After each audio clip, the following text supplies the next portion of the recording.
Lors de la 15e édition du prestigieux salon du cheval d'El Jadida, la Fantasia, discipline ancestrale emblématique du Maroc, a réuni des cavaliers venus de toutes les régions du Maroc pour faire revivre la splendeur de cet art équestre. Tous les groupes ont particulièrement attiré l'attention par leur style unique de tir à la poudre noire. Cette année, des participants sont venus représenter la région de Dakhla et Dahab et on m'a demandé de les rejoindre pour représenter cette région avec eux. J'ai accepté sans problème, tout en soulignant que chaque expérience a ses spécificités. En effet, leur technique sahraoui diffère de la nôtre. La méthode Enasiria, par exemple, varie de celle sahraoui, où le tir se fait généralement vers le bas, alors que dans la méthode d'Oukala, le tir se fait au-dessus de la tête du cheval. Les cavaliers de la région d'Oukala impressionnent par leur style, où les fusils sont majestueusement levés vers le ciel. Ce geste aussi symbolique qu'élégant exprime une fierté et une célébration de la puissance du cheval et de l'héritage d'Oukali. Le tir vers le haut, synchrone et précis, rappelle les festivités ancestrales de la région où les détonations résonnent comme des signes de prospérité et de victoire.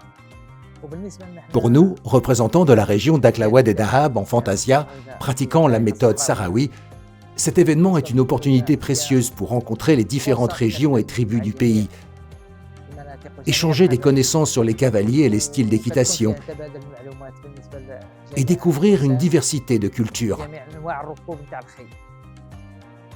Le salon du cheval est l'endroit idéal pour permettre aux chevaux de se ressourcer, que ce soit le matin ou l'après-midi. L'après-midi en particulier est un moment convivial où nous nous rassemblons autour d'un thé recevant la visite des tribus venues de toutes les régions. Aujourd'hui, avec la participation des différentes régions au salon, rassembler les 12 régions est une chance unique mais exigeante, permettant une rencontre culturelle entre elles. Parmi les 12 sorbas inscrites pour les qualifications, j'ai obtenu la 2e place, et ce dès ma première participation. La rencontre réunissait des représentants des régions sahariennes, avec la participation de Layaoun, Tiznit, Guelmim et Dakhla. L'essentiel est que nous avons eu de la chance et avons pu nous distinguer.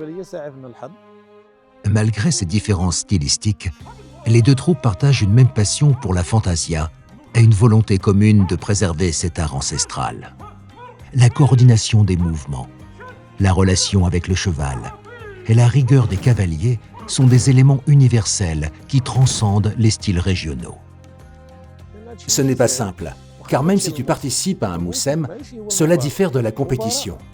En compétition, la discipline est stricte et chaque mouvement doit être parfaitement coordonné. Ici, aucune erreur n'est permise, sinon tu en es tenu responsable. Seuls les 3 premiers seront déclarés vainqueurs. En matière de tenue vestimentaire, nous nous distinguons de nos frères.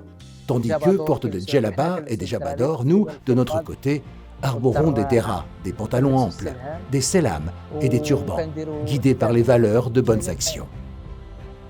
Au cœur du salon du cheval, ces deux races se distinguent à travers des épreuves de beauté, des compétitions d'endurance et des démonstrations de fantasia, attirant l'attention des passionnés et des experts du monde entier.